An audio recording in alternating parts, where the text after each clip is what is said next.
Call this meeting to order. Welcome here, everyone. And at this time, I'd like to give the opening to Deputy Mayor, Councillor Michael Zwaagstra. Thank you, Mr. Mayor.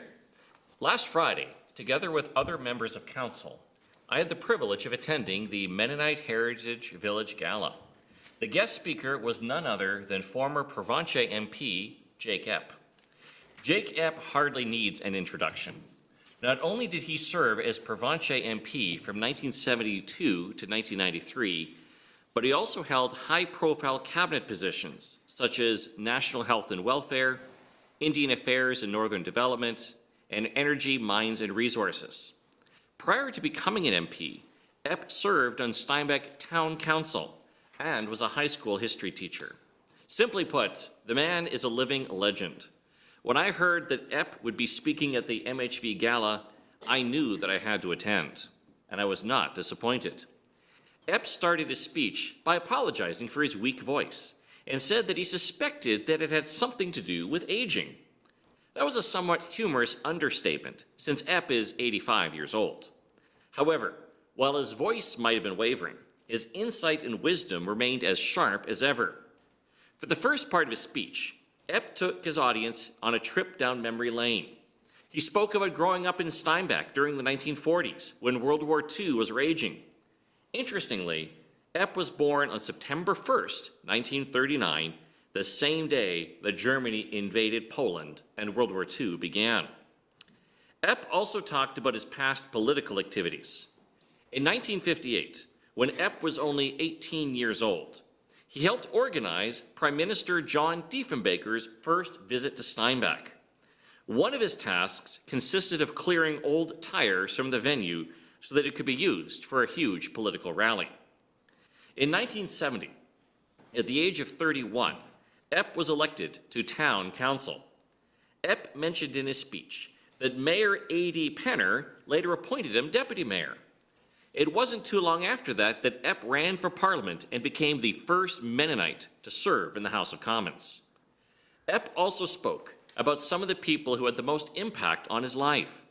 He mentioned that he appreciated the writings of Christian apologist Francis Schaeffer, particularly his book, How Then Should We Live?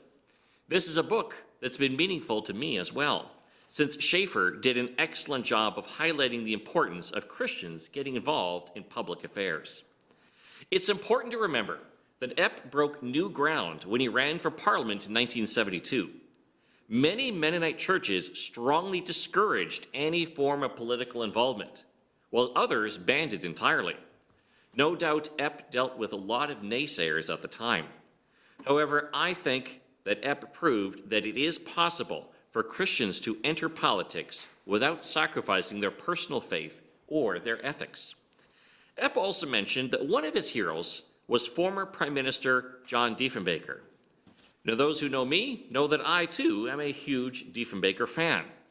Not only do I own pretty much every book written about him, but I'm always on the lookout for any Diefenbaker paraphernalia. Sadly, I never had the chance to meet Diefenbaker myself, so it's always a treat for me to hear from someone who knew Diefenbaker personally. Epp said that it's important for everyone to have heroes. I agree. While Epp would no doubt shy away from thinking of himself as a hero, that's classic Mennonite humility, I have no problem saying that Jake Epp is one of mine. Epp is a great example of someone who went into politics for the right reasons, made a positive difference while there, and got out with his integrity intact. Jake Epp shared much wisdom at the MHV Gala, and I'd be happy to listen to him again anytime. Thank you. Thank you, Councillor Zwaagstra. Council, we have the agenda in front of us, looking for a motion to adopt. Councillor Penner, second by Councillor Siemens. Call for the question. All's in favor? Opposed? That is carried. Council, we have the minutes of June 17th, 2025, regular council meeting. We've all had a chance to review, looking for a motion to approve. Councillor Hebert, second by Councillor Hebert. Any comments? No comments. Call for the question. All's in favor? Opposed? That is carried. We've got, are there any business arising from the minutes? Okay, seeing none. We are just a few minutes before 7:35, so we will go to number 9, administration, 9A, accounts payable, at the back of the book. Looking for a motion to approve. Councillor Penner, second by Councillor Hebert. Call for the question. All those in favor? Opposed? That is carried. We've got 9B, financial statements ending May 31st, 2025. Council, we've all had a chance to review. Looking for a motion to approve. Councillor Seaman. Motion to approve. Penner. Any comments? Call for the question. All those in favor? Opposed? That is carried. And we will take 9C. This is a local improvement plan 2025-01 and bylaw 2255. This is referring to lift station 1 to Lagoon Forcemain twinning, third reading. It's on page 13. Mr. Workney, could you please introduce this file? Thank you, Mr. Mayor. The local improvement plan 2025-01 and related bylaw 2255 is being presented to council for consideration of third reading. City Council previously dealt with this bylaw and local improvement plan. Previously, the plan was submitted to Manitoba Municipal Board for approval. The board has now provided such approval, and council may proceed with third reading. And specifically, this is to approve the local improvement project to install approximately 3 kilometers of new force main along Park Road West, with a portion of the project being approximately $2.75 million of funding to be provided for this project via a future debt issue. Thank you, Mr. Worthy. Council, how would you like to proceed? Councillor Zwaagstra, Motion to approve. second by Councillor Penner. Go ahead. Thank you, Mr. Mayor. This has already gone through first and second reading, and so we have discussed this before, but just to briefly comment, we're talking about installing, this would install approximately 3 kilometers of new force main along Park Road West, and this will increase our general sewer system capacity, and obviously the lift station would be upgraded to handle the additional force main. The portion of it, $2.75 million, is being borrowed over 5 years, which is our normal borrowing policy. This is this bylaw has received approval from the municipal board, so we can now give first reading. So I would certainly encourage us to support this. Anything further? Yeah, I would just like to add that it's really important we're proactive with projects like this. We've seen other communities where their growth and development has stopped when they can't handle, the water and sewer that's been created. So it's really important that we stay ahead of that. And if the rate Steinbach's growing, it's not taking very long for our infrastructure to reach its capacity. So this is an important project. Thank you very much. Anything further of council? Anything closing? Nope. Council, I agree with the comments that were made. I don't see anything to add, so I'll call for the question. All those in favor? Opposed? That is carried. Okay, council, we will move to number 6, the public hearing.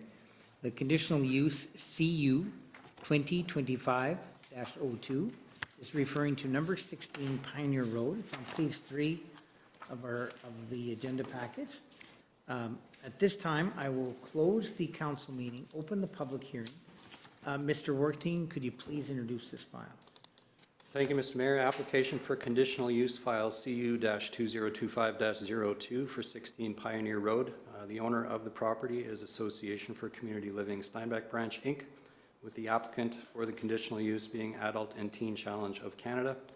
Purpose of the conditional use application is to permit the operation of a retail sales business on the subject property, and under City of Steinbach zoning bylaw number 2100, all retail sales are a conditional use within the M1 light industrial zone.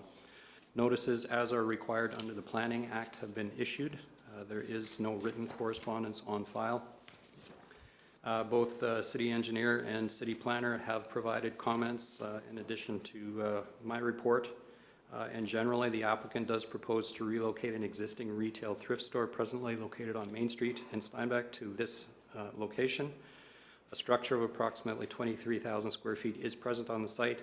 with 10,000 square feet of the building to be used for retail sales for the store, and the remainder of the space to be used for offices, warehousing, and a garage for the applicant. Office, warehousing, and garage uses are permitted within the M1 light industrial zone. The property is located within the Steinbach Industrial Park with several properties zoned both M1 light industrial and M2 heavy industrial in and around the vicinity of the subject property. Administration has provided a list of 3 precedents for council's consideration in comparison.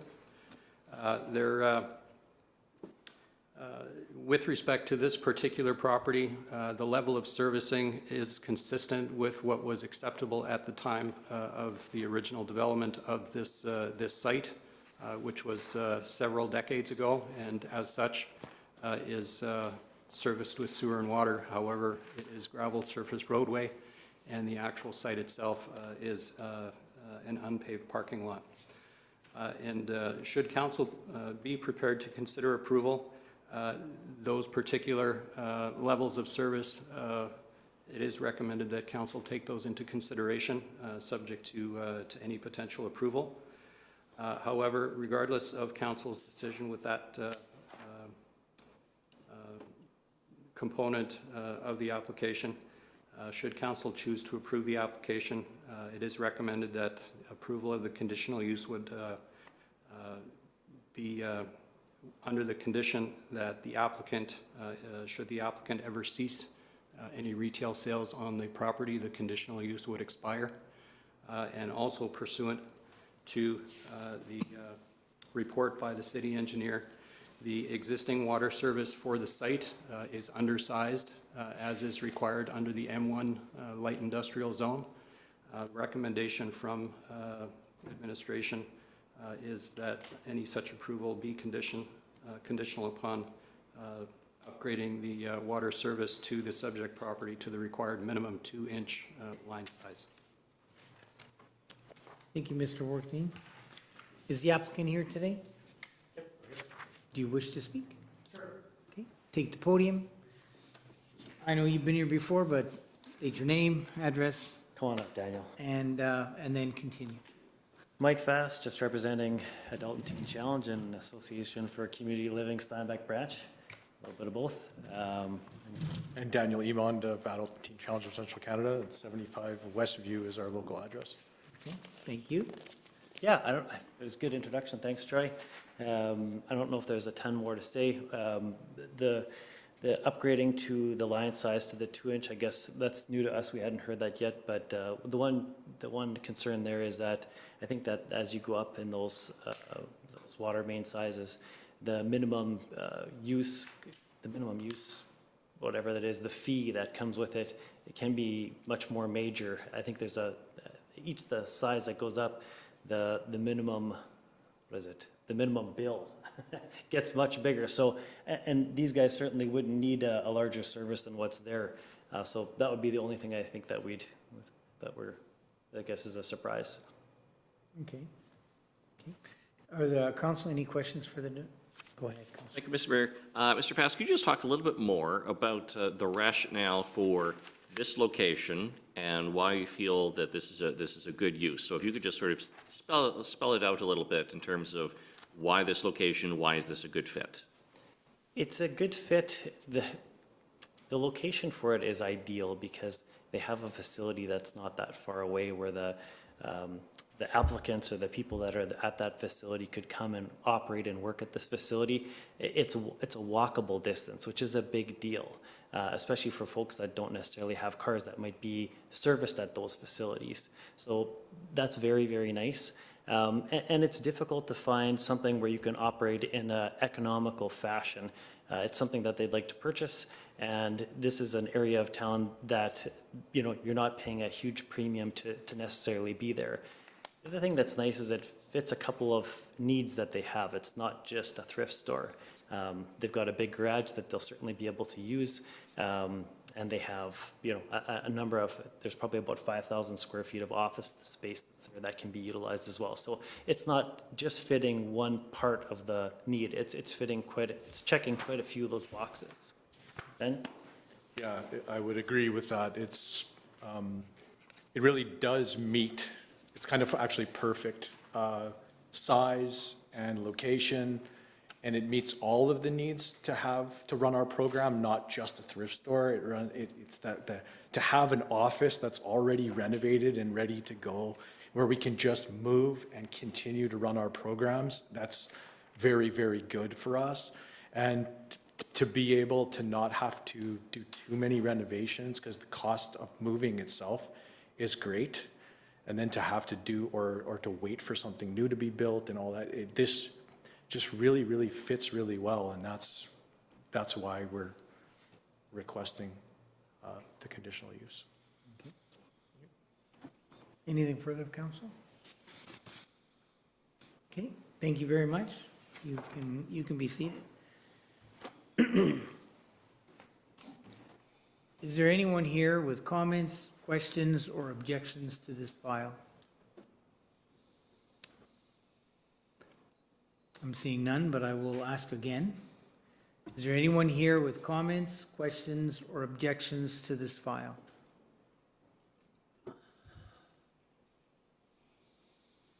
Okay, seeing none, I will close the public hearing, open the council meeting. Council, how would you like to proceed? Councillor Penner, Actually, Mr. Mayor, question for administration, if I may, go ahead. through you. Mr. Workington, with regards to the recommendation from engineering to go from the 1.5 to the 2 inches, that's strictly for zoning requirements to bring it up to our current spec, or is there another rationale behind that? No, it is, that is the standard for M1 light industrial zoned properties, is minimum 2-inch water service. Okay, thank you. Question for administration. Go ahead. Thank you, Mr. Mayor. Mr. Workington, in your recommendation in the very last paragraph, you say that if council chooses to approve the application, the approval of the conditional use runs with the land, which of course we know. And then you say it's recommended as a conditional of approval that the approval applies solely for the benefit of the applicant, with the conditional use set to expire upon the applicant ceasing its retail sales activity on the site. Now, I've always understood in the past that when we give a conditional use, do we actually have the ability to set that it would expire? I thought that it just, once it's approved as a conditional use, it's now tagged to that property. Could you just clarify that? That is true, that if council approves a conditional use for a property, unless further conditions are set, and generally city council and administration has not recommended that city council put any additional conditions such as a timeline, because obviously that is more difficult to administer, because then it is something that needs to be, that administration needs to be aware of as time goes on. In this case, because it is a unique situation, the level of servicing that is being provided at this particular site has been developed and has standards that are appropriate for an industrial type of zone. However, with the proposal being to have retail sales uses and essentially treat the property as commercial uses, and given the limited level of service that's there as compared to every other commercial use and hard surfacing requirements for other commercial uses, that's why the recommendation is for council to impose this additional condition that the conditional use for retail sales expire upon the applicant ceasing retail operations on the site. Okay. Anything further, council? Council, how would you like to proceed? Councillor Zwaagstra? Thank you, Mr. Mayor. I will make a motion to approve the conditional use, subject to the condition that the conditional use expire upon the applicant ceasing its retail sales activity on the site. Seconder? Councillor Penner, second. Go ahead, Councillor Smith. Thank you, Mr. Mayor. Certainly, it's always tricky in these types of situations when we have a request for allowing retail in the industrial park. We do try to protect our industrial park because the reason the industrial park is developed is for the purpose of industry. But I believe this situation is unique and is even different than the previous application that had been made by Adult and Teen Challenge. And a couple of things that make it unique. One is that we're talking about repurposing an existing building. So we're not talking about building a new building. Rather, we're repurposing a building that is already there, that was built according to the standards that were in place at the time. Also, this property would be used by Adult and Teen Challenge for their offices and such, which is an appropriate use in the industrial park. And then out of the 23,000 square feet in the building, which is the size now, approximately 10,000 square feet would be used for the retail sales. So that would be less than half, so that would be a portion of it. Because obviously the retail sales, the reason that Adult and Teen Challenge has that, it's to provide work for people who are in the program. That is the primary reason for it. It's not your traditional retail store. We're not talking about a Walmart type store locating in the industrial park. And so because they're proposing to repurpose an existing building, and because the retail is different than your normal retail, I'm comfortable approving this. The reason I'm not including the condition of upgrading the pipe is simply that the building has already been built, it's already there, and obviously the service level that was provided worked for the building and what was being done at the time, and I didn't hear anything in the response from staff that indicates that the service level doesn't work for the building for the use that's proposed. And so I do agree with and that's why I included in the motion that yes, if we have the option of the conditional use expiring when the applicant ceases retail sales activity on the site, absolutely. That's a reasonable condition to put in place, because the intent here is not for this to become a permanent retail location. It's intended to be an accommodation to allow this particular charitable organization to have a portion of the building used for retail, and as long as that is what's continuing to happen, then the conditional use is fine. But of course, if the property is ever sold, or they move to another spot and things change, then the conditional use expires. If we have that option, and as the staff say, we can put that option there, then we should have that. So therefore, I would move that we approve the conditional use as stipulated. Thank you. Anything further? Thank you very much, Mr. Mayor. I'm in agreement with Councillor Zwaagstra, as well as what he laid out as to why some conditions were put on and others weren't. I agree that the water usage primarily was to bring up to zoning code. There is going to be an opportunity that if the applicant does choose in the future to move, that there is a sunset clause on that property with regards to the conditional use that would then allow the upgrade at a later date. Also, there's a challenge that Adult Teen Challenge is trying to solve here, and that's putting many things into one box, and our zoning is often very much a box that you need to fit within. Having office space, having an industrial component, as well as a retail component makes that challenging for them. And this does seem like a very good option to be close to their other location that they operate within Steinbach, and a good fit for their organization as well. The reason that my vote here is in favor as opposed to was against in the last application is, as Councillor Zwaagstra pointed out, this is an existing building already, and there is also a consideration that needs to be made for repurposing existing buildings. And that also doesn't always fit into that nice little box that we have in our zoning. And if you look around at some of the other lots around there, they also don't fit into that perfect box of industrial either. So it's a little bit of a change from where we normally go of not wanting to have retail in our industrial, but this isn't primarily retail for the purpose of what they're needing, and this is also a long existing site where we normally say we don't want to subsidize retail in industrial. This is a long existing site that I think that argument of subsidizing has been passed many decades ago, so that's why I'm voting in favor of this. Thank you very much. Anything further of council? Go ahead, Councillor. Thank you, Mr. Mayor. As council knows, ordinarily I vote against any retail in industrial areas. I agree with the comments that have been made thus far. I think this is a unique application in a number of ways. One of them, like it's been said, it's an existing building. But if we look in the area, we've got places like MPI is there, we've got Manitoba Hydro there, and we have other businesses there already. And so I think this is a good fit for Adult and Teen Challenge. It's a good cause in our community, and so I appreciate the applicant applying for this location. Thank you. Okay, anything further? Anything in closing? Thank you, Mr. Mayor. Just very quickly, one thing I do want to add, another difference between this application and the previous property that had been looked at, as is noted in our comments from the city planner, is that the other application, if that had gone ahead, would have allowed for multiple retail operations to be constructed on the site because it was vacant land. That was a huge issue for us. That's not the situation here. We're talking about in an existing building, and that would expire when this particular charity stops operating for that purposes. So we were actually able to limit the risk substantially, and in terms of the growth of retail in the industrial park. Thank you.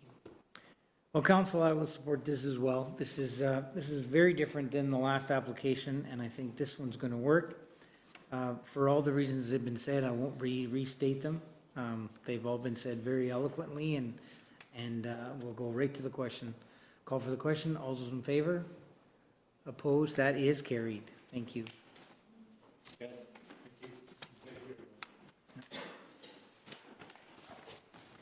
Okay, council, we'll go to 9D. This is bylaw 2256.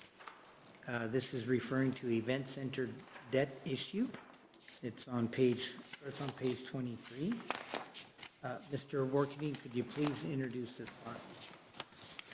Thank you, Mr. Mayor. Bylaw 2256 is bylaw for council to consider third reading with respect to Series 1 debt issue for the total borrowing capacity for the Southeast Event Center.